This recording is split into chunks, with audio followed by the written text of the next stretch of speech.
Racing isn't easy, but experiencing it is. iRacing puts you in the driver's seat with the industry's leading sim racing game. Drive on laser scan replicas of the greatest racing circuits from around the world. Go head-to-head against other drivers chosen by skill-based matchmaking to ensure competitive racing at every level. Compete across all your favorite series. In officially licensed cars, engineered to deliver the most accurate driving experience possible.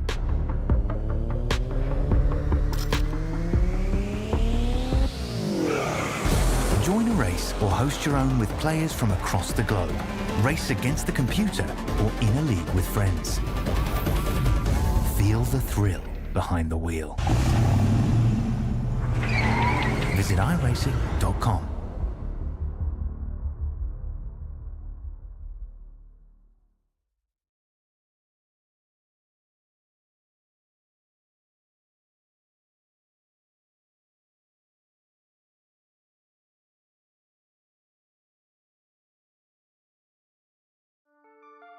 Welcome one, welcome all to SimSpeed TV here on YouTube, Facebook and Kick. It's time for the fourth round of the Aussie Online Gaming V8 Super Series. We are in Italy for the fourth round of the championship at the Autodromo Enzo Edino Ferrari in virtual Imola. Very historic circuit.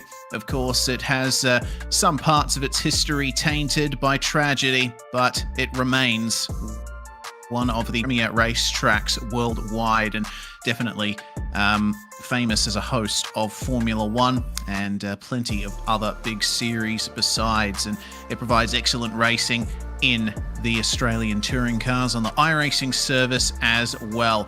And to bring it to you all live here for round four, me, Reese Gardner. I've got Stu Brown with me in the commentary box, and Jay Kennedy is behind the scenes handling production, bringing you these live pictures. Well, Stu, this track is a difficult one. Certainly has had its layout changed a few times over the years, but in its current form, it is defined by its chicanes. Yeah, absolutely. Good evening, everyone, wherever you are in the world watching the broadcast. Welcome. It certainly is a challenge for these particular cars as well. Track Temp's being a little kind to them, but with the mechanical grip required in these cars, it's going to be challenging for the guys to make their way around tonight in the two races that we've got for you all. Yes, well, you can see traces of what the layout used to be.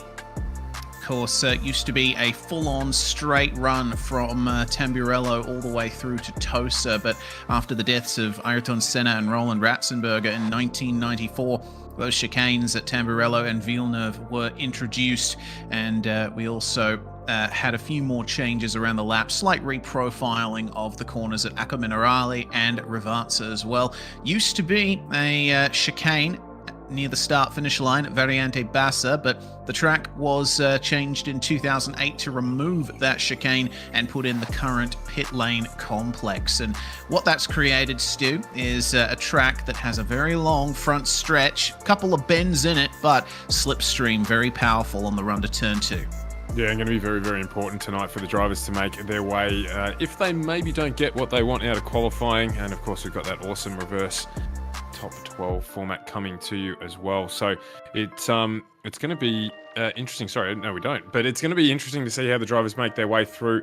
Let's have a quick look here at the Super Series standings as they currently are after our last time out, of course, at the Red Bull Ring. It's Robbie Gibbs who is on top at the moment with a little bit of a margin now for the Evolution Racing team, but Bo Albert with a strong performance last time out as well, getting up towards the heels of Robbie Gibbs. Lachlan Capel in third there with Cameron Jones and Sean McNamara fourth and fifth, and McNamara as well, Sebastian Flock company, keeping him honest. Just switching over. No, we're not. Thank you.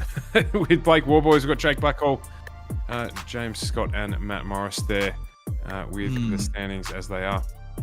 Yeah, James Scott breaking into the series top 10. He wasn't here for round one, but has definitely shown himself to be on the pace here and giving Robbie Gibbs a run for his money. So we'll see, especially now that we're at the halfway point in the championship and drop rounds start coming into it, whether or not Scott will be able to catch up to Gibbs even further. Bo Albert, as you mentioned, also on a really good run, winning last round at the Red Bull Ring. We briefly saw there the format, and it's the same as it is for every round of this series. The drivers only get 5 laps to set their qualifying time for the first race here, and it's an open qualifying session as well, so they have to deal with potential traffic on their hot laps as well. But 2 13-lap races with the reverse top 10 in the second race, and races are also time limited to 30 minutes in case we get a manual safety car. That's always a possibility in a series like the racing. Has certainly been chaotic. It's been hard and fast. We haven't seen as many safety cars as I expected, though, which I think really speaks to the quality of the field this series has attracted. Yeah, absolutely. Not too many affected there. We're sort of just having a look here at the last 4 minutes or so of qualifying. We've got awesome pictures tonight. Simon Mazzomo rocking the red socks, but he's also got us in the cockpit cam as well, so we can have a good look at his full setup here. And you can see he's got the data on the screen up the top there. He's running triples to give himself that full immersion as well. And these will be great pictures for us to have a look at throughout the night, particularly when he gets into some traffic, or he won't be happy to get into traffic, but when he gets into some traffic, we'll have a look at these as well. See him, they're just working the pedals and just coming through. He currently got towards the end of his last lap, so of those 5 qualifying laps, he is on his way through to complete his final run to see if he can improve. Currently sitting in position 14, and he's bailed, so no. Yeah, looks like he did have that lockup coming into Rivazza, the final 2 left-handers of the lap, and ran a little bit deep. I would have picked up an off-track 1X for that. That's an element that we'll have to keep in mind for tonight, Stu, is the track limits here. This circuit has been notorious in the past for really being strict with whether or not you get an incident point that invalidates a lap or increases your potential of getting to the incident limit. Basically, the rule is that dark green AstroTurf, you can't put all 4 tires on that. You can't go beyond the red and white curbing. The light green painted concrete, on the other hand, which you're going to see on the outside of Rivazza here, you are able to put tires on that, but of course there is the dark green AstroTurf at Rivazza as well. You run too far over that, your lap will be invalidated. And in addition, dark green AstroTurf are very slippery too. That's something the drivers are going to have to keep in mind. Yeah, absolutely. Again, just having a look here at Blake Warboys, a race winner last time out. He's just on his way to set a lap here, his final flying lap. See if he can currently move out of position 7. So he had a really strong race at the Red Bull Ring, or the Red Bull Circle last time out. So this track could suit him as well. So expect to see a solid performance from him. But seeing if he can improve his starting position from P6 at the moment. Apologies, P6 he is sitting. Yes, Blake having a very consistent run in the last few rounds of the championship, but at the moment it is James Scott who is on top in the qualifying standings, and it looks like he's finished all of his laps. He has a nice margin ahead of Sebastian Flock, who's had a really good qualifying session here. We did notice that Flock has been down the field a little bit over the course of this series, but he's been very good at fighting his way up through the field. This might be a turnaround in form for Flock if he can maintain that high position. We'll see if Robbie Gibbs is able to improve on this lap as well. Just keeping it in track limits there. At the exit of Variante Alta, he still had 2 tires on the red and white curbing. That should be all Gucci as he comes down into the braking zone for Rivazza now. Very difficult to pull it up there, downhill braking zone into a corner that kind of falls away from you, but a good exit from that complex, and it's just a flat-out run to the start-finish line. and see if he can improve on a 1 minute 42.191. And he does. He improves by about 1.5 tenths, but that's not quite enough for him to increase his position. Warboys, meanwhile, going up to 5th, displacing Bo Albert. So Robert Gibbs does have one more lap, from what I understand. Qualifying just about to end, though. And so he's not going to get that one through. In fact, he has decided to pull out of that lap and return to pit lane. Yes, because we're running a heat format on the server. It's a hard cut to the end of qualifying. Once the clock hits 0, that's it. The session is over. You're not allowed to finish a lap if you're on one. Well, that's going to set things for the grid here for race 1. It is James Scott and Sebastian Flock on your front row. That is probably Flock's best qualifying performance of the season. Cameron Jones for 9.5, still up there in the fight for the top 3, starting alongside championship leader Robbie Gibbs, with Blake Warboys and Bo Albert taking up the 3rd row. Then we've got Hayden Sell in car 952, starting alongside Pure Sims Esports' Jake Blackhall. And then rounding out the top 10, we have Synergy Sim Racing's Damian Johnston, alongside another Evolution Racing team entry in the form of Lachlan Capel, car 8. And it's Jordan Severus who comes in position 11 with Simon Chadwick from the 9.5 SimSport team in P12. And Matt Morris and Simon Mazzomo on our camera there in 13th and 14th. Hayden Veld and Tim Nichols. Synergy Simrad for Hayden Veld and Tim Nicol in the next 2 spots, with Schultz in 17th and Fussbomb in 18th. Then in 19th, it's David Coleman and Chris Miller in the Fishy Motorsport entry. Trent Gosley and Daniel Stevens, 21st and 22nd. And it's Ash Davis and Jai Schultz, 23rd and 24th, with Ben Siren and Shane Newens in 25th and 26th. 27th spot is Luke Crum, 28th Chris Tomlin. And then Pacey Clegg rounding out our drivers. 29 on the grid. This is a full board we've got here. Drivers jumping on the cam. Of course, we've got Daniel Yeaman there in race control. He'll be calling the shots today, analysing anyone doing anything that they should or shouldn't be, and basically running the race for us.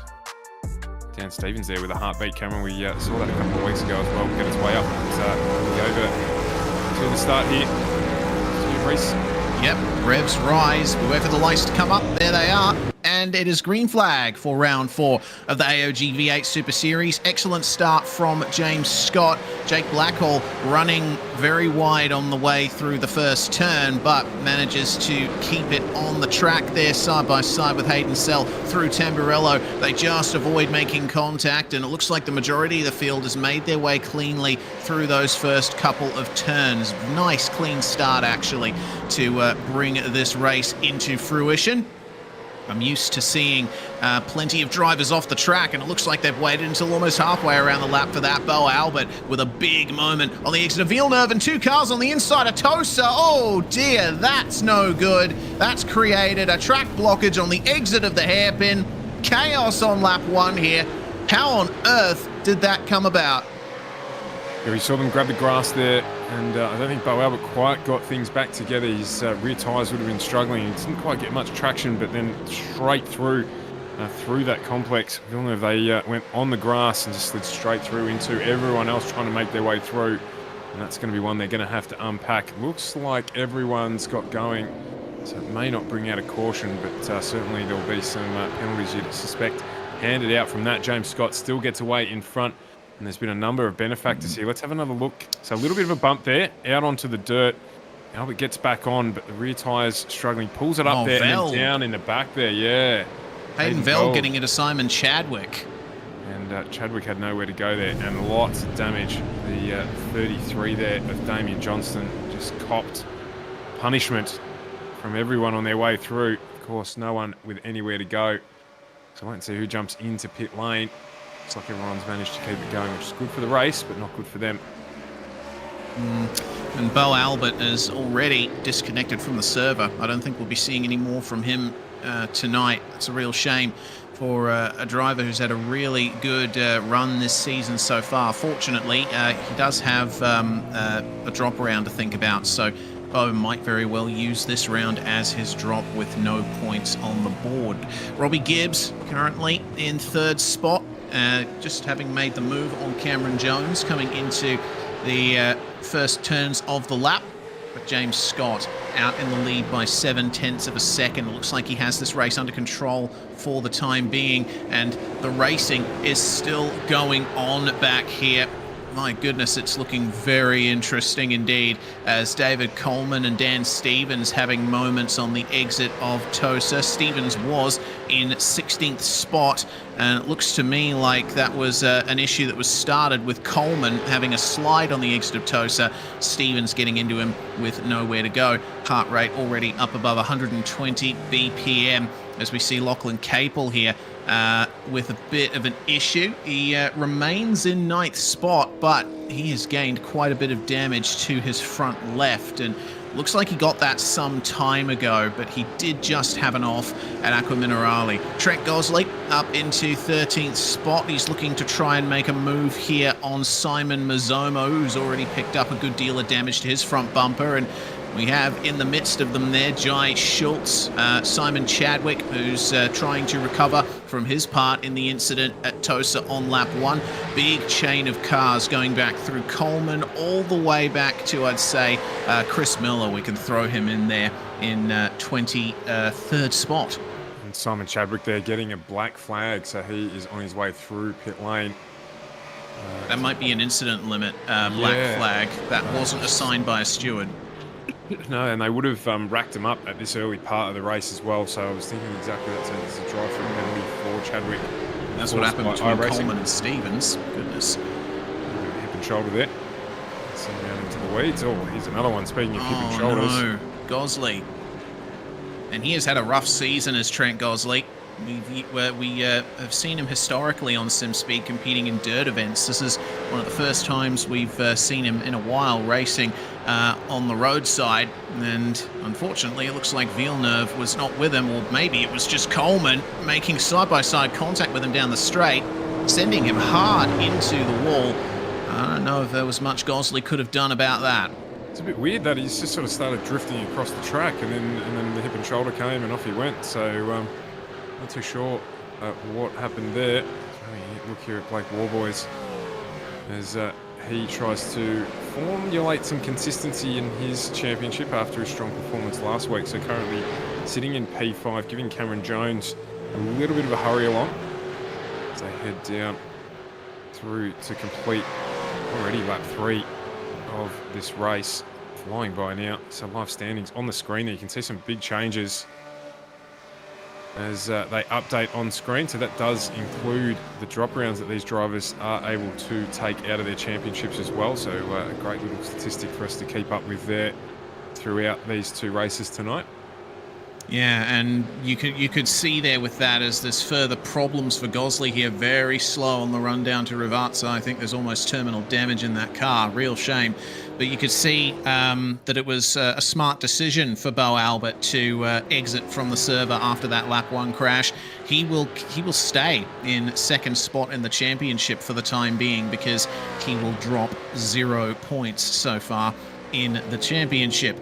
Well, James Scott, meanwhile, out in front and looking to make further improvements on his run up the standings after missing the first round of the series.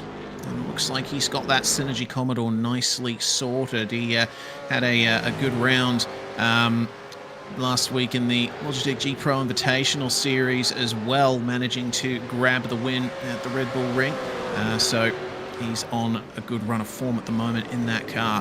Chris Tomlin, meanwhile, looking for a position just outside the top 20 here, but quite a bit of damage on that machine. And looking at the onboard, we'll see how difficult it is for him with the damage that he's got.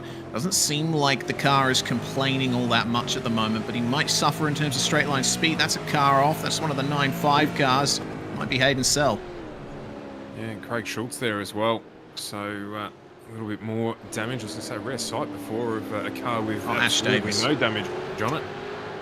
And just to make our point, let's have a look at this one in the replay.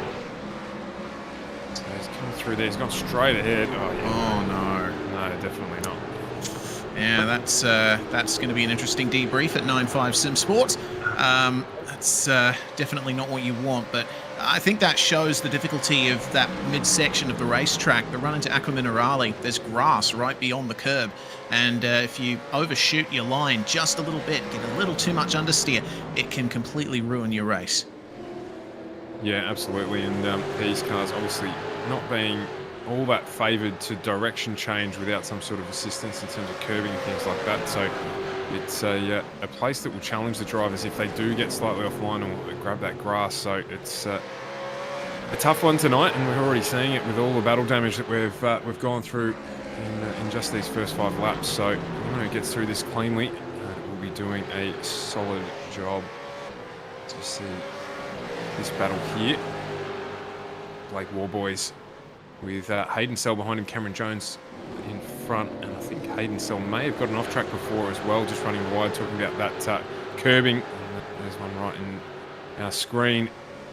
It's a difficult track to stay clean on. James Scott doing a good job of it though.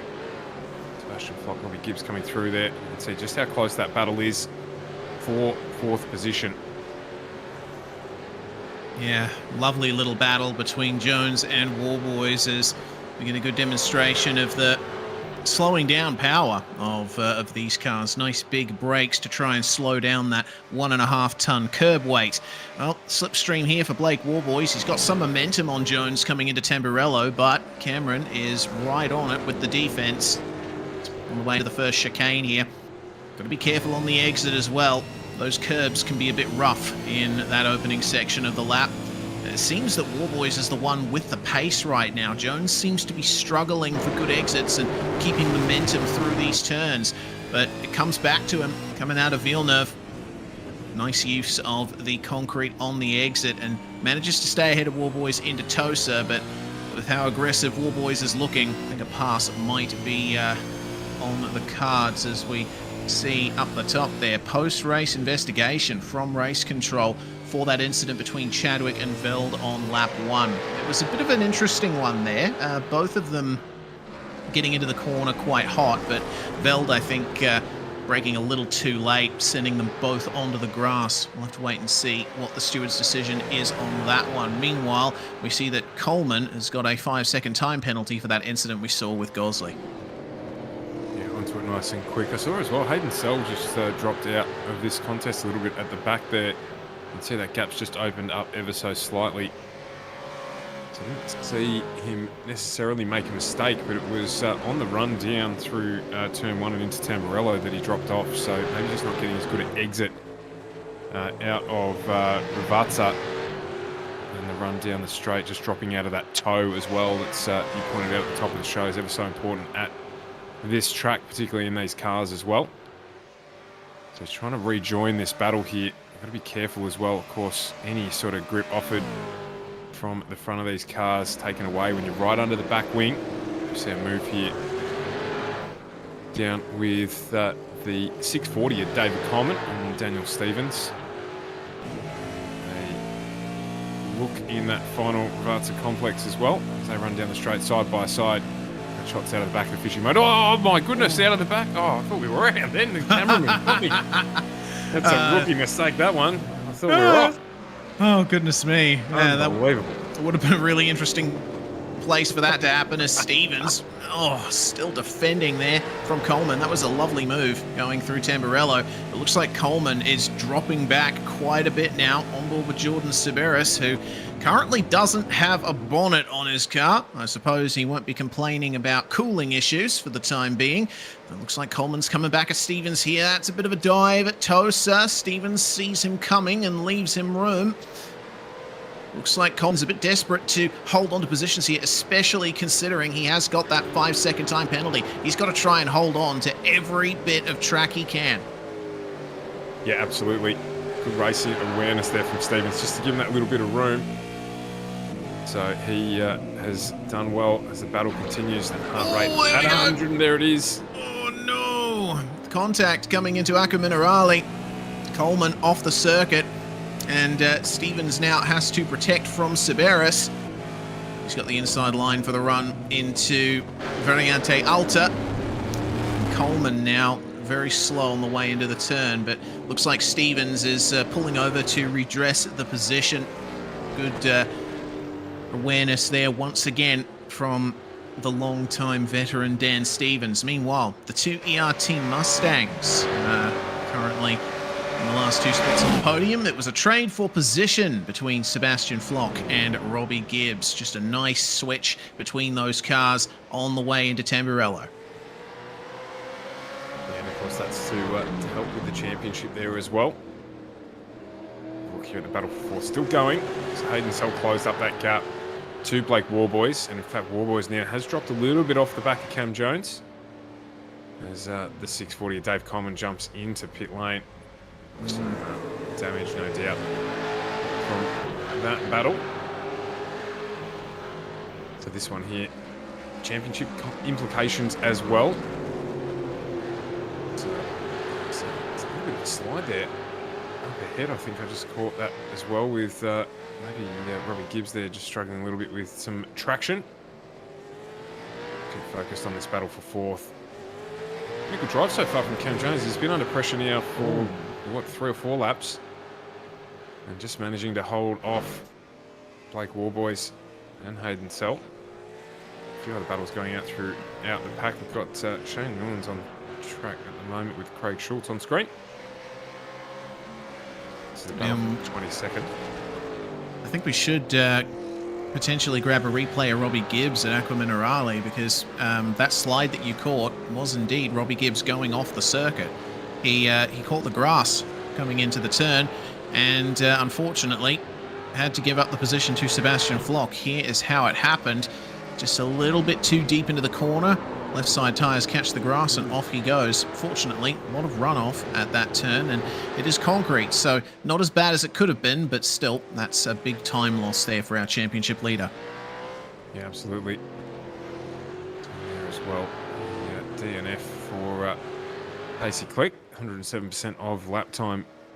Means he is not going to be able to complete this one. Yeah, not quite on the pace, unfortunately, as Coleman has come out of the pit lane, and Dan Stevens still trying to fight with Jordan Severus. These three cars back together, but now Coleman is a lap down on the two drivers in front of him. We'll see what he can do to preserve something from this race. He already has that 5-second penalty to worry about, so I don't think he'll be pushing too hard. He knows that he isn't going to lose any more positions from this. What best he can hope for is that there are a couple more retirements or damage for other cars, and they go a lap down at behind him as well. Either way, he's right back on the pace and starting to pressure Severus here, who's just trying to hold on at the moment. It's been a very difficult race for Severus so far, down 2 spots and carrying all of that damage. Dan Stevens just going off at Aqua Minerale up ahead of this. There he is, getting back onto the circuit. A very rough race for quite a few drivers tonight. Yeah, it has been. I was just having a quick glance throughout the field. Josh Schultz, biggest mover so far of the night, 12 positions, currently sitting in P12. On the back of Simon Mazzomo in 11, and currently Jake Blackhall in P10, holding that inverted top 10 pole position for our race that we'll bring to you a little later on. So 4 to go in this one. He's not really under that much threat either, Jake Blackhall. So he's got about 10 seconds from Simon Mazzomo, and looking good if he can just hold this out. Of course, he did get caught up in that lap 1 incident. So he's done well to get back to where he is with a reasonably damaged left-hand front corner and side on the 97 Commodore. Yeah, well, all Blackhall has to do is hit his marks and bring it home, and he'll have secured pole position for race 2. The battle's still ongoing here between Jones and Warboys for 4th spot, but Blake, unfortunately, a little deep into Aqua Minerale. He's starting to come under threat from Hayden Sell in the 952, and both of them riding the curves very nicely through Variante Alta as they pass through a bit of smoke. I'm not sure what that was from, but now we get onto about 3 laps to go here. James Scott in the lead by a very big margin. 5 seconds was the gap last time by. And here's Hayden Veld and Matt Morris fighting over 7th and 8th. Veld still running in a very good position despite the part he played in that opening lap incident. Will Morris be able to get by him here and grab one more position? Hayden Veld looking as calm as ever as the Mustang looms behind him in the mirrors. It's going to be an early defensive line here. If you're on the inside for the first couple of turns, you'll likely be able to keep the position. And Matt Morris not able to find a way through. Nice stalwart defense from the 053. Hayden Veld always looks very calm when we get him up on the camera. Doesn't look like too much gets him worked up. So just keeping face, doing a good job here too. 7 under consistent pressure. Always difficult here being the lead car as well, with the advantage of that draft that you do get. Even just having a laugh there on screen just to amplify my point. Thanks, Hayden. I'll put a check in the posts. Oh dear. Well, Matt Morris seems to be amping up his attack here. They're doing well to hold on to this, but it does seem like the Mustang is the one with the pace, especially around the middle part of the circuit. Veld looking a little scrappy on a few exits. I noticed he had a big helping of oversteer coming through Villeneuve and out of Tosa as well. It's all going to come down to Morris being able to get the exit that he needs to make this move, and it might be the chance he needs here on the exit of Variante Alta. Robbie Gibbs, meanwhile, back through on Sebastian Flock into second spot, but Morris right on the rear bumper of Hayden Veld. It's going to be a defensive run into Ravazza. They make a bit of contact on the way into the corner, and Morris is off. Veld immediately pulling over there, but no, he's decided to keep going. Looks like that was a little bit of latency contact between the two of them. Obviously not what we like to see, but that is a reality of sim racing. And this is how the position change was done between the two Mustangs. Gibbs just shows the nose, and Flock immediately goes, all right, mate, you can go on through, but not without a little bit of hip and shoulder on the way through. There's a tiny little bit of contact there between the teammates. And got a replay here of this pass between Veld. Yeah, just the tiniest little bit of netcode there, and that's unfortunate. He really whacked that curb on the entry into the chicane. It slowed him right up, which will cost him the momentum, gave the opportunity. Just not quite able to get through that. Comes of that, but likely. So back here, having a look at Blake Warboys and Jones and Hayden Selp in their battle. Still going on for P4. Things have closed up here. Again, so as we go with 2 to go, we'll run to the close of this race. So much doing out the front. James Scott's checked out. So he is well and truly in control, but still things to be sorted out behind him. Capel Morris and Blackwell as well in a decent battle. So that white flag gets waved, goes berserk. Battles to be resolved all the way throughout this one, actually. 15th as well, Vlaspom Steven Severus battling away. This is the one that's captured our attention. Yep, white flag on the way through Tamburello, and well, there's plenty of potential moves to be made here. They've got lap traffic up ahead of them here. Gosley and Chadwick fighting over 24th spot, a lap down on everyone else. This could play a part in this fight here. Chadwick up ahead, showing the nose to Gosley, and they're running side by side, losing a bit of time to this pack that's bearing down on them now. And they will be getting blue flags, but we'll see if they end up giving them an easy time of it here. Whether or not this will open up a chance for Warboys or Cell to get through and make up one more position here on the final lap, side by side. Meanwhile, through Tamburello, it looks like Stevens and Severus, and oh goodness me, just enough room given, and it looks like the second Alpha Venturi car of Zach Vlasblom is going to try and have a move here, but they both get crossed up on the way through Vlasblom off the circuit. Stevens keeps the position, and it looks like Gosley and Chadwick have let that battle by as James Scott is coming to the line here for victory in race 1 here at Imola. AOG V8 Super Series goes to Synergy Sim Racing once more. And it looks like Gibbs will hold on for second with Flock completing the podium. And, well, the battle was close, but Hayden Sell not quite able to get by Blake Warboys at the line. Yeah, he had a good dive on him through the last concept, through Rivasa, I should say.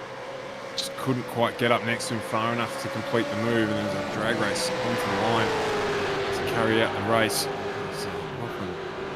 Capel in the number 8 there, that thing is beaten. He was happy to get out of that and get into something a little fresher to start the next race. Battle for 14th still going on. Stevens, Miller and Vlasblom. See there, Stevens goes defensive, he slid too far out, and that's allowed Chris Miller to get through. A little too heavy in there, the car slid out. No grip. Senny Wine, so he's actually now have Luke Crump and Ben Soren sniffing to see if they can get it, maybe a position on him as well. Quite get it done in the drag race to the start-finish line. Teamed up. Man, a lot of cars with damage. Not affecting them too much though. The driver's doing well with half put together Mustangs and the like. Yep, Damien Johnstone and Craig Schultz involved in incidents in the opening laps. They will come home 21st and 22nd. It looks like Tim Nicol will be the last car to finish on the lead lap here after unfortunately falling from 16th place. Man, it was a tough round for quite a few drivers so far. Definitely a tough race for the Middle Finger Racing boys of Stevens and Gosley. But here we are then. Our race results. Scott, Gibbs and Flock are your podium, with Jones finishing about 9/10 or 8/10 ahead of Blake Warboys. Hayden Sell very close behind. Veld manages to get P7. Capel, Morris and Blackhall will round out the top 10. Flip those drivers, and that is your top 10 for the race 2 grid. Oh, that gap between Capel and Morris as well, so close. Mizomo, Schultz, Severus rounding out 11th, 12th and 13th, with Chris Miller grabbing that position at the end there to take 14th. Zach Foxbum in 15th, with Ash Davis, Dan Stevens and Luke Crum 16th, 17th and 18th. Ben Siren dropped down to 19th. After that, with Chris Tomlin in 20th position. Yeah, down in 21st, Jamie and Johnstone, and then Schultz and Nicol we saw come across the line there. Chadwick manages to win the battle for 24th versus Gosley. Both the first cars a lap down, with Newens and Coleman joining them there. Coleman, of course, with a 5-second penalty added to his time. And our 2 DNFs were Pacey Clegg and Bo Albert. Especially unfortunate for Bo, because he had a good qualifying, managed to get into 6th. Could have been a good haul of points from this round, but he will end up dropping this round and lose no points from his points total for the season so far. So if anything, works slightly to his benefit, but he wasn't able to make it to the finish here. Well, as we go through the warm-up here, we do have to bring to your attention, if you haven't heard already and you're familiar with the Australian motorsports community, Dale Breed, very popular figure within Australian motorsports, passed away recently. His funeral was just today, and there's been a lot of outpouring of grief and support as well for Dale Breed. He was a very well-liked figure, and what some of you may not know is that Breed was actually a big help to Aussie Online Gaming back in the day. In the first couple of seasons of their Porsche Cup series, Breed made a significant financial contribution to the series, which helped it to keep running. And it's fair to say that without Dale Breed, the Aussie Online Gaming that we see today might not exist. And of course, Jason Bentz, who was the teammate to Dale Breed back when they both raced in AOG Porsche Cup, is about to go out on track to do a tribute lap as well. Really nice gesture to remember fallen brother.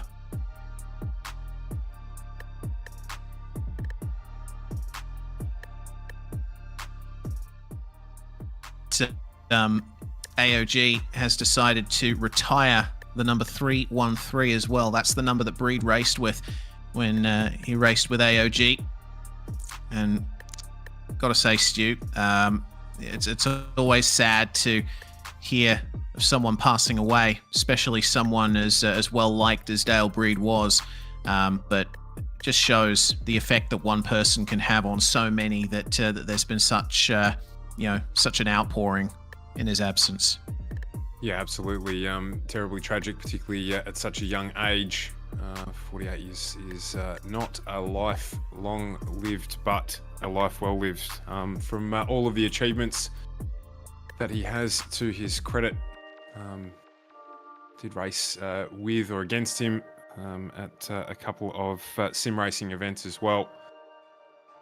So well liked within the series. You know that it must be a great person with so many people touched and saddened by his passing. Yep, out of the pits, they're going to come here in the warm-up session. The two AOG McLaren 570S safety cars driven by Tom Wilkinson and Tyson Broad at the end of pit lane. And, of course, Jason Bentz in the 313 Porsche 911 GT3 Cup car running Dale's livery that he ran in this championship. They're waiting to go out for that ceremonial lap now. The statement that Dan Yeaman made is very poignant. It was back in 2020 that Dale Breed raced with Aussie Online Gaming during the second season of Porsche Cup, and the contribution that Dale made to AOG covered, according to Dan, about 90% of that season's cost. And Daniel said that without it, AOG would likely have ground to a halt before he was given the chance to take over the league and shape it into where they are today. So a big thanks, Dale Breed, because without you, mate, we wouldn't be here now bringing you this coverage. Absolutely. Here we go. Fantastic looking car as well. Yeah, beautiful livery indeed on that 313 Porsche. And this is the last time you'll see the number 313 in Aussie Online Gaming competition. The number will now be retired officially, and it will remain Dale Breed's forevermore.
Valet Dale Breed,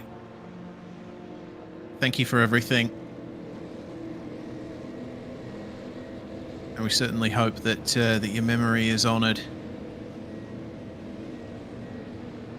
Mate to many, and of course, a huge help to Aussie Online Gaming in its early years.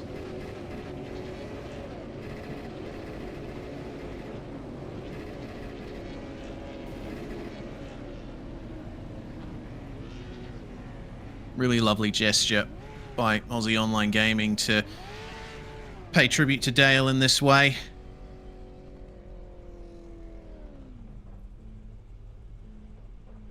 And Jason Bentz will bring the car home after one more burnout against the wall.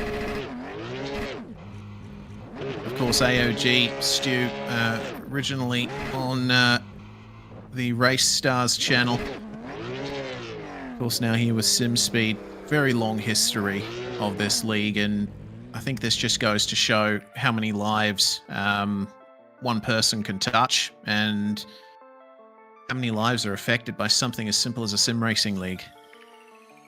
Yeah, absolutely. It's about camaraderie as much as competition. Sim racing, people make lifelong friendships here. There is absolutely no question about it. Through the competition and a common interest, as is the same in all sports. This one not excluded. So we bring up the grid for our main race here. Of course, inverted top 10, as we spoke about. So let's quickly get through it. Jake Blackhall and Matt Morris promoted to first and second after that first race, with Lachlan Capel looking for a cleaner race this time, and Hayden Veld in third and fourth. Then it's Hayden Sell and Blake Warboys off 5th and 6th to resume their battle from race 1, with Cam Jones in 7th and Sebastian Flock in 8th. Then it's Robbie Gibbs and James Scott off 9 and 10.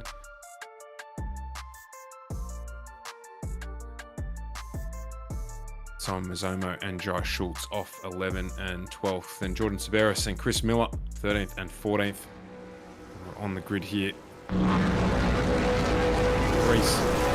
Yep. On goes the green flag, and oh goodness, that's a bit of chaos already at the start here. That's Matt Morris that's bogged down, something chronic off the line. And he is going to get swallowed up by the two ERT Mustangs as they pile into the first couple of turns. Blackhall leads from Cable with Veld in third at the moment. The rest of the field makes their way through the first few turns cleanly. But now they're coming up to Villeneuve and Tosa. This is where the chaos erupted in race 1. Will it be the same here in race 2? Single file for the most part, and doesn't look like anyone's trying to make some huge moves here.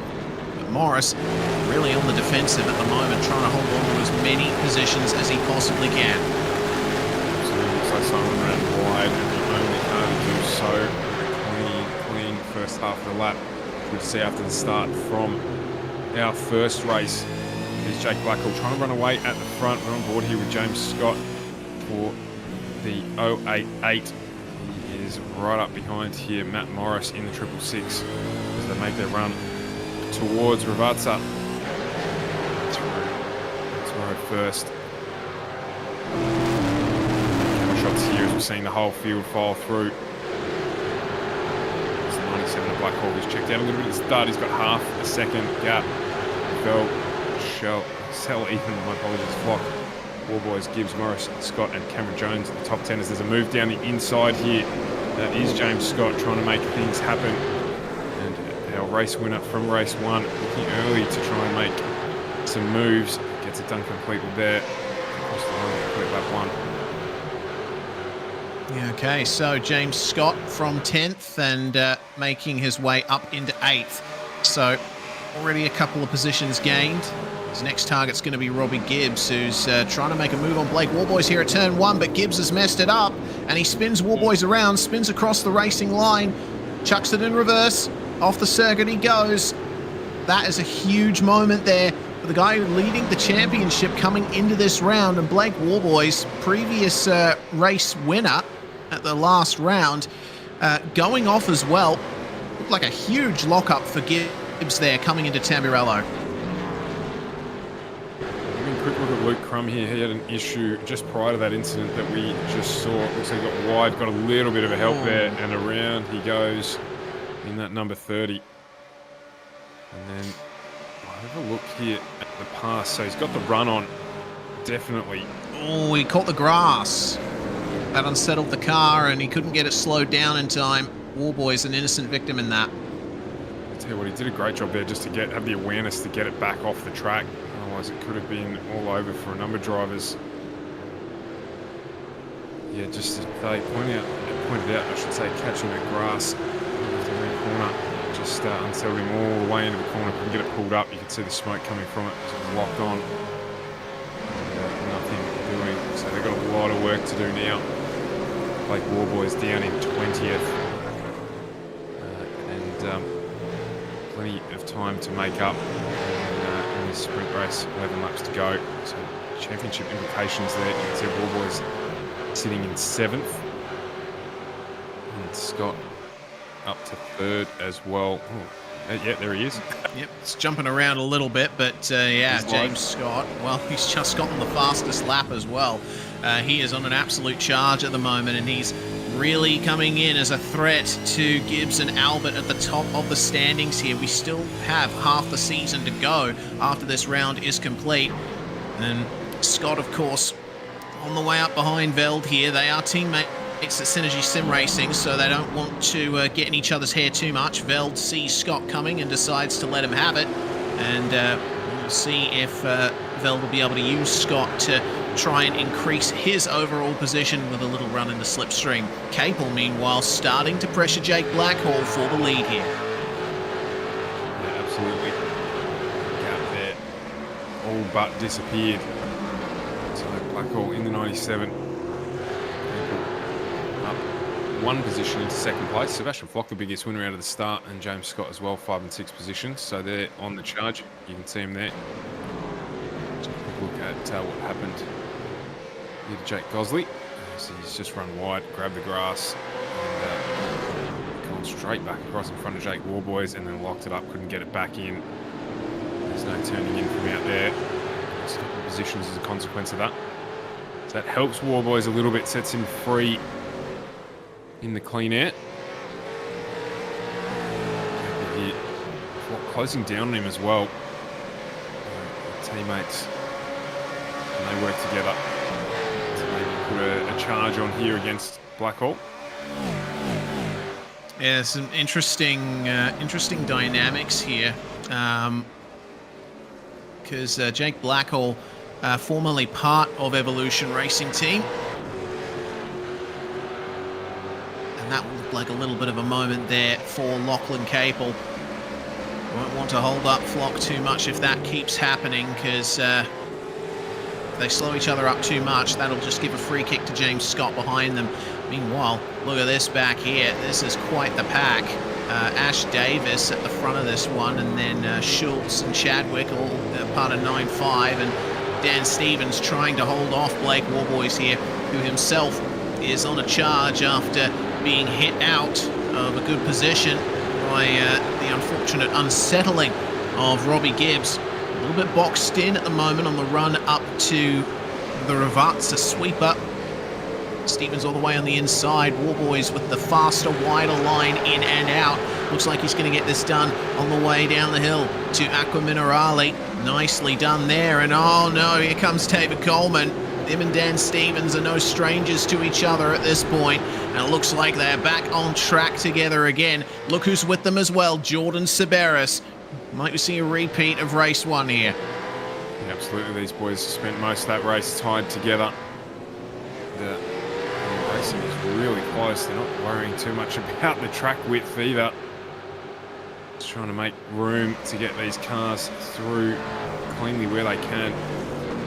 Lucky for Blake Warboys there to get through so quickly, and we've got a parked racecraft car. That's Ben Siren. He is parked near turn 12, I believe. Here at the handiwork of Simon Mazzomo with his 2 cameras there. So you can see him just working the wheel. Yeah, it looks to me like Siren is in a safe spot here, side by side between Scott and Capel. That is the Synergy car by, parks it on the exit. and manages to keep the position. We also see that in the pits at the moment, Jordan Severus and Robbie Gibbs, they've both been given black flags by race control for incidents they were involved in. Severus for a contact on lap 1 with car number 30. It's Luke Crum. Yeah, that's what happened to Crum on the exit of Rivazza, and Gibbs, of course, for the contact with Blake Warboys coming into Tamburello on lap 2. They've both made their way out of the pits and are back out on track, but they're down in 24th and 25th. That's going to be a disaster for Robbie Gibbs's points total. But a fight up the front here. James Scott, he knows that he's making his way up in the championship standings with the run of results he's had so far, and he is now up into 3rd. He will be chasing down Sebastian Flock and Jake Blackhall. Yeah, and didn't hold off too long trying to get that pass done on Capel, and got it done. So he's pulling back Flock, or pulling up towards Flock, I should say. He's dropped a little bit off the back of our leader, Jake Blackhall. He still holds the fastest lap of the race, Sebastian Flock. But Blackhall here just able to open the gap ever so slightly. He'll be looking to break the toe if he can, just to release some pressure. Also because Flock will have James Scott to deal with. I might buy him a little bit more time as we approach halfway through this race. Again, wow, on here with the 33 of Damon Johnston and Zach Vosbaum as well. That was very close. Through Tamburello, just enough room being given by both cars. It's not a track that's necessarily made for these types of vehicles in terms of its width. Much cleaner race this time around.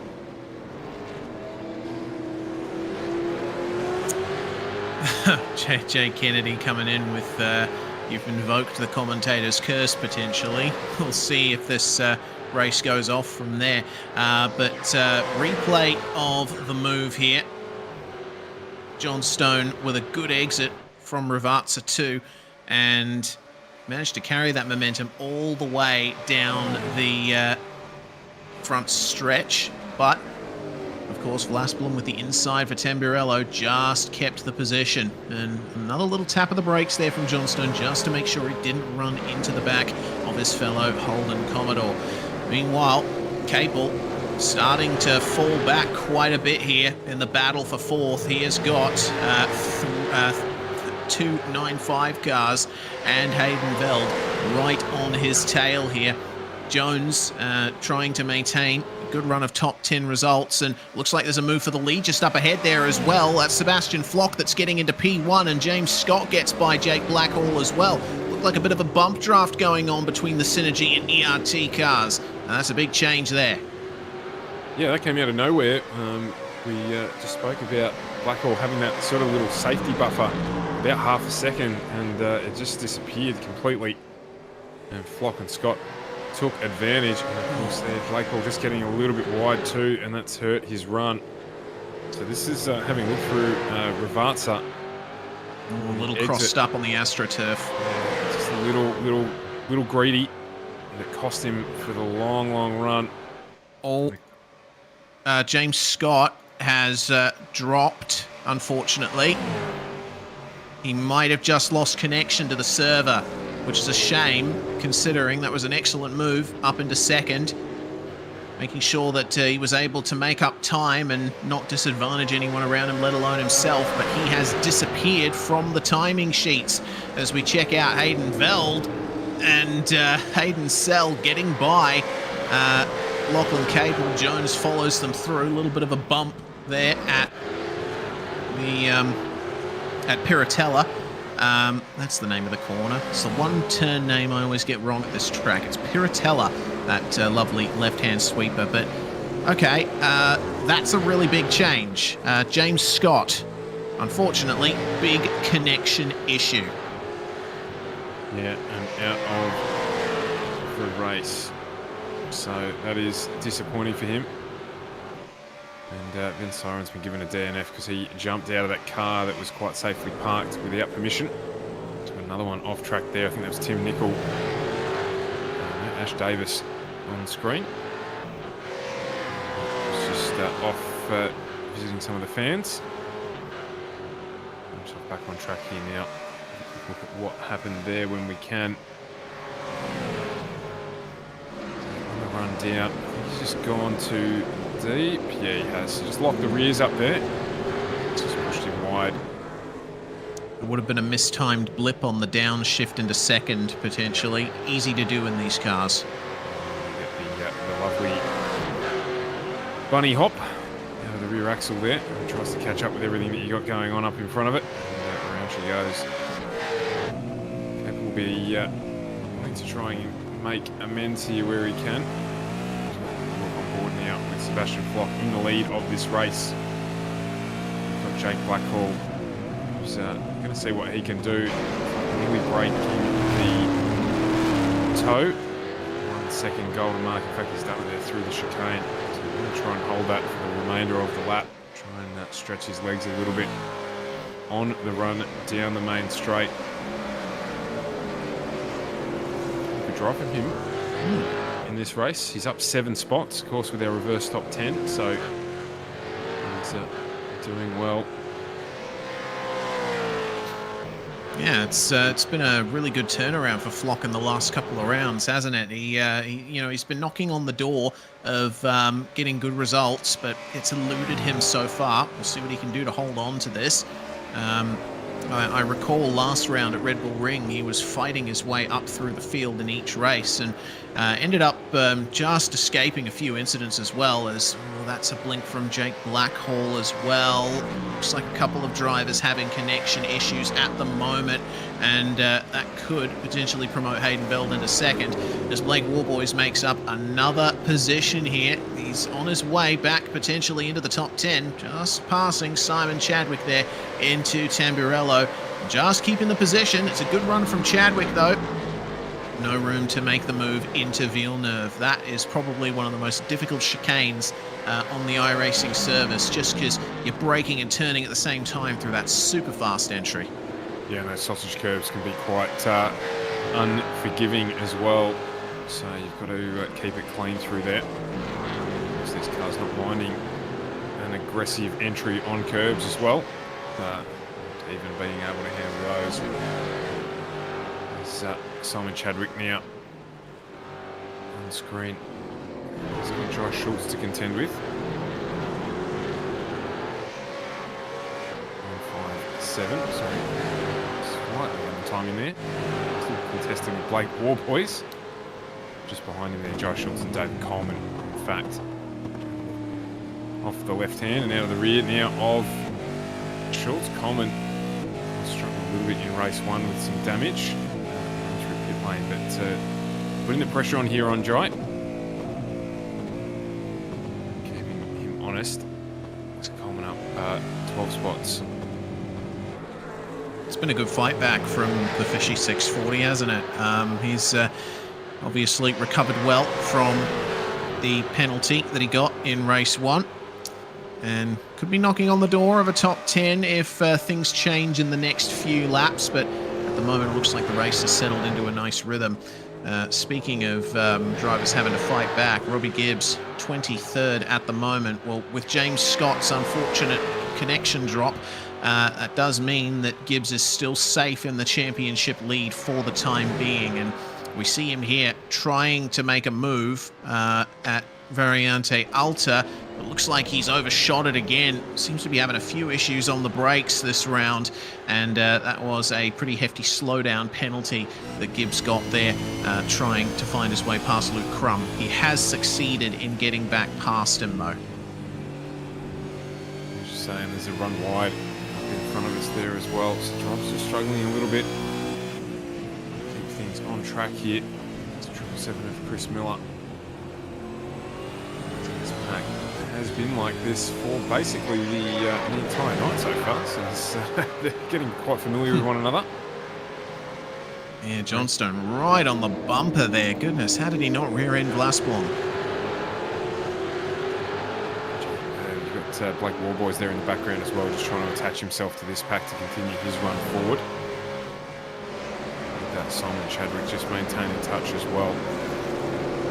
This will be an interesting challenge for Warboys as well when he does get up to this group. He's only got 2 laps to go as we cross the line, so he's going to have to get it done quick if he is going to want to make that top 10 recovery.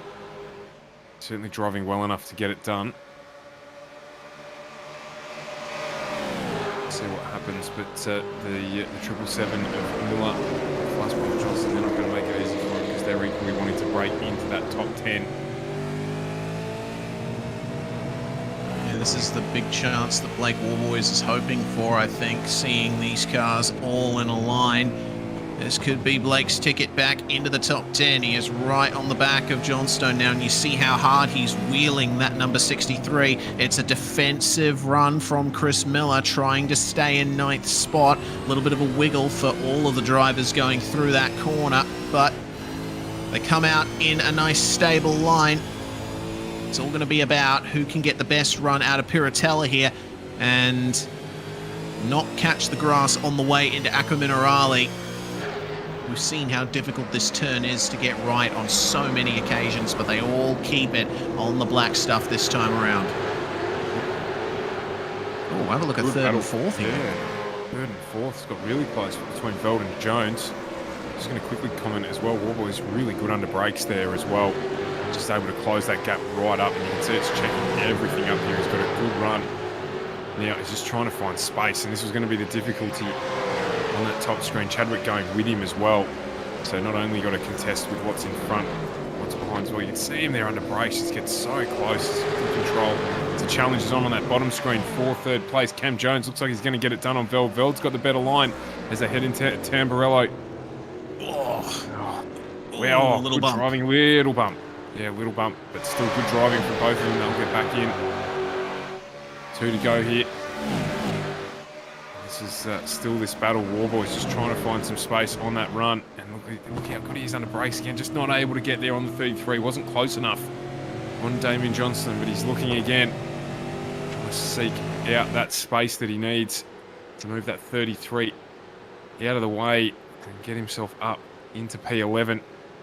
They'll appear from behind the trees here. Still using that run, still in the train. Who's this helped the most? It's Chris Miller in the 777 as there's a look down the inside there. Again, not quite able to get it done. So Miller, you'd feel, subject to mistakes, got that P9 secured. Yeah, and that's unfortunately for Johnstone, managed to get Warboys right onto his rear bumper here. But you can see that Warboys is being held up as well. This is potentially given a free kick to Simon Chadwick, who's had a great fight back through the field. Started 24th and now to 13th. Could he get a couple more positions out of this on the final lap, which they'll be coming up to in just a few moments' time? Yeah, absolutely. That Dave Coleman 11 on, and Dave Coleman, speaking of him, appears on the screen and greets the Armco heavily with the 640. So he will drop out of that challenge for top positions as the white flag is waved. Is set there on the right-hand side of your screen. There is a lot of left hand down for David Coleman at the moment, going straight after this incident. That's frustrating. That would definitely be frustrating for Coleman. Just a tiny bit of wheel spin across the exit curb. Turns into a whole heap of pain a little bit further down the track. Blake Warboys here again in the drag race. A little bit. And they're not going to fit through. That's what I thought. And there goes those sausage curbs as well. This is what Warboys needed. They're off down to the inside. They're rejoining here. Oh, jeez, they almost came back out onto the track there.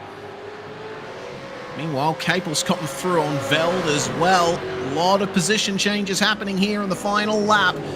That could have been a much worse incident at the first couple of turns, but looks like they were straight on the brakes and managed to get it done nicely. Coleman, meanwhile, is in the wall again on the run to turn 2, and it looks like he won't be going anywhere else anytime soon. Can Lachlan Capel keep Hayden Veld behind in this battle for 4th? Can Hayden Sell get a couple of extra positions out of this if they come together?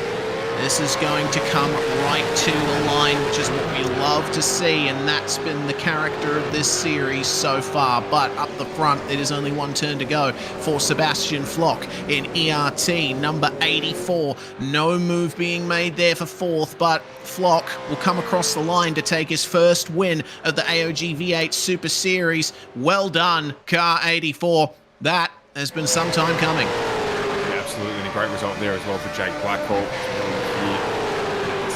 Cable gets the job done. Warboys, how's he going to finish out? Currently in P10, so he will take that home, you would feel. 957 as well. Simon Chadwick going to go through with him, so it's a good fight back for him as well. Well driven to get through in P10. As you say, Sebastian Flock has been knocking on the door and he's got it done here. Jake Blackhall drove well. Cam Jones takes out P3. Close battle here between Ash Davis and Robbie Gibbs in a drag race to the finish line. Oh, there's a slow-moving car on the inside there. Oh. Johnstone out of fuel, maybe? I don't know. Yeah, weird. Maybe he just realised slow down much going on, so slow down, or what he wouldn't have cleared a slow down if he had one. So that'll cause him some issue. As, Sebastian Flock resumes his natural habitat and is out playing in the sand. Indeed. But celebrating a victory this time, and very nicely done indeed for Car 84. So we'll see what happened to Johnstone here.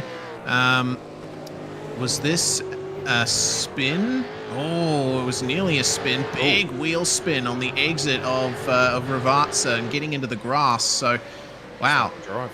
Yeah, very lucky to hold on to the position after all of that.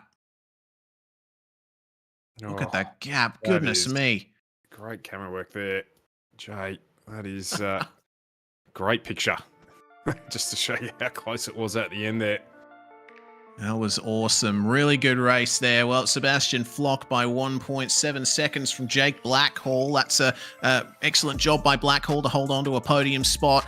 Jones getting onto the podium as well once again. Good stuff from the 95019. Capel holds on to fourth spot. Hayden Veld rounds out the top five. Sell will come in behind. Matt Morris getting back to seventh spot after, unfortunately, bogging down off the line. And looks like Mazzomo and Miller making their way from outside the top 10 to within it. Blake Warboys fights back to 10th position after the contact with Gibbs on lap 2. Yeah, then it's Simon Chadwick in 11th with Losbohm in 12th. Josh Schultz, Craig Schultz 13th and 14th. Dan Stevens in 15th with Damian Johnston bringing it home in 16th. Great battle from all of them throughout the race. Ash Davis 17th. Robbie Gibbs in 18th. Championship implications there with Tim Nicol 19th and Trent Gosley rounding out our top 20. Yep, Jordan Siberis, meanwhile, had a very rough night after an 11th place qualifying for race 1.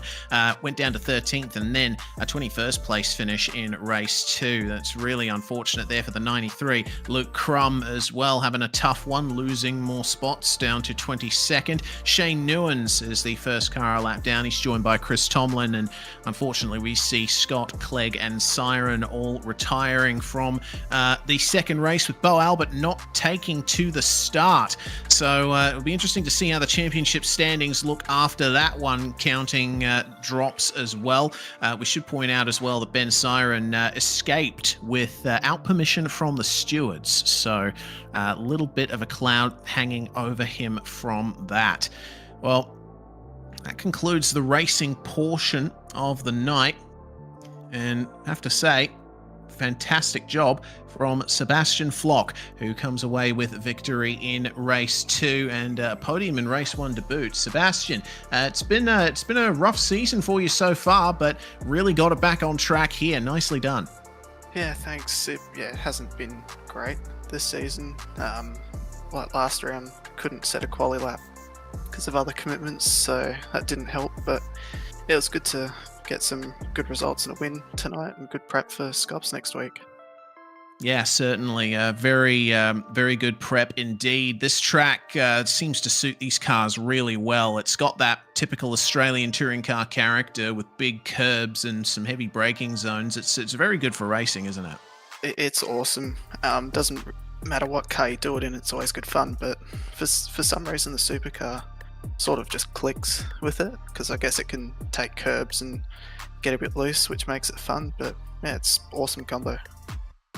Well, do you think that you'll be able to repeat this at future rounds? Has this given you an extra boost of confidence going into the second half of the Super Series season? Hopefully. Just need to pray that, James's internet disconnects a few more times to get that free spot and whatnot. But nah, it's good to have that confidence. But realistically, the pace isn't, what James and Robbie have. But we'll take the result. And you definitely will, and the points to go with it. Well, we send our congratulations to you, Seb. Anyone you'd like to thank before we let you go? Well, thanks to ERT and all the work that happens behind the scenes leading up into events like this, and our sponsor Logitech G. And thanks to AOG, and especially tonight, it was a pretty special round celebrating life of Dale. And it's just nice to have that moment. And thanks to you guys for putting on an awesome broadcast, as usual. Well, thanks very much for joining us, Sebastian Flock. That is the race win in race 2 and potentially the round win as well for the number 84. Meanwhile, Stu, you're stood by with the number 97, Jake Blackhole, getting into the podium. Yeah, Jake, congratulations on a really solid run there in race 2, bringing home P2, able to get into the front for a little bit there, but just not quite able to hold off the fast closing Sebastian Flock. Those guys are quick. Thanks, guys. Yeah, it was good night, but yeah, it's hard. These guys are super quick. They drive these cars all the time. I'm used to sitting in a commentary box, so jumping in behind the wheel of a supercar after I don't know how long when round 1 was. I think it was 3 years since I jumped in behind one. So good to come back. Good to have some decent speed. But yeah, those guys are very quick. And shout out to Bo as well. I got him into turn 1 or turn 4, I think it was, in race 1. So apologies for that. But yeah, good speed. Reverse grid helped, but yeah, never going to stop those guys catching me. Yeah, absolutely. The reverse grid helps, mate, but you've got to be out there to keep it in the position that you did. What did you find in terms of the track and how it developed throughout the night? We saw a much tougher race 1 for everyone, but race 2 seemed to provide a bit more cleaner opportunity. Yeah, I definitely think race 1, I think everyone just got damaged from that turn 1 hairpin incident. So I know I was battling some damage. I think Lachlan in front of me was as well. So I think we're all sort of battling a half 100% car, you know what I mean? We can't push as hard as we'd like to. We don't know what the car's going to do. Whereas that second race, I think everyone was able to get through majority cleanly by the looks of it. So we all knew what we had under us and was able to drive from there. And the second race definitely was a little bit better in terms of how the car felt, obviously besides the damage, but then the tyre where it just sort of went off a little bit towards the end. But obviously because we're setting it up for sprint racing, it's not all about tyre wear. It's just go and then hope it doesn't drop off at the end. And we head to a completely different type of proposition next fortnight when we head to Belle Isle. What are you looking forward to there, or trepidations about heading to Belle Isle? It's Belle Isle. Anything can happen there. It's a concrete jungle, walls all around.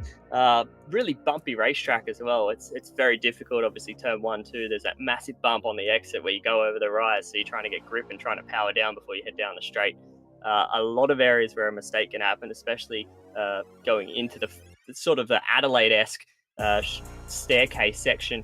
Then obviously the hairpins. It's going to be a crazy race, especially for sprint racing, but I'm looking forward to it. I think it'll be good fun. Fantastic, as we all are here at SimSpeed as well. Congratulations on a race well run, second place here this evening, and I'm sure there's some people that you'd like to thank. Yeah, just a big shout out to the boys at Pure Sims. They had a really big weekend. Obviously, it's Spa 24 hours, so some good results there in split 1 for them, and some unlucky results, but they do a mega job all behind the scenes of everything they do. So big shout out to them and all the boys at Pure Sims, and obviously Ash getting ready for this weekend at Crofts. So good luck to Ash. Obviously all the boys at LCR Esports who I jump in the Discord with, because obviously all my European guys are asleep, so I don't have anyone to chill with. But no, big shout out to them, and obviously thank you to you guys for putting it on an AOG. It's been a blast, and can't wait for next round. Fantastic. Jake Blackhall there, P2 in our feature race tonight. Congratulations on a race well run. Yeah, absolutely. That was fantastic stuff from Jake Blackhall. And this is how the championship standings look coming out of Imola. Well, once again, this is with a drop round in effect. Robbie Gibbs and Bo Albert remaining at the top of the standings, with Cameron Jones in third spot, Sebastian Flock into fourth now. Warboys holding on to fifth as well. Nice to see. Unfortunately for James Scott, that disconnect has really hurt his chances so far. He remains in 8th place in the standings coming out of this round. And next time, in 2 weeks, we'll be going to America for Belle Isle. Absolutely adore this circuit, and it has been on a few calendars quite a bit recently here on SimSpeed TV. Can't wait to see how this one goes, Stuart. I love me a street circuit, especially in these cars. Oh, absolutely. When I saw the calendar when it came out, this was the one that my eye went straight to. One of my favourite tracks on the sim. As we've said, the bumpy circuit, the exit to turn 1. These cars here, it's going to be absolutely massive. I can't wait for the fortnight to pass so we can get to seeing what happens at Belle Isle. Yeah, I can't wait either, and we hope you guys out there won't wait either, because it's going to be a fantastic round of the championship, and it's going to be the super sprint format, 3 11-lap races. Well, we want to give our thanks to the crew at AOG for putting this on, and of course to Bowler Media as well, screenshot partner at Aussie Online Gaming. You can check out Bowler Media on Facebook, and shortly after the event there will be screenshots aplenty of the action from this round. I'm Reese Gardner. It's Stuart Brown with me in the comms box, and Jay Kennedy handling production. Make sure to subscribe to us on SimSpeed TV here on YouTube, and like us on the socials. We will see you all next time. Have a good one.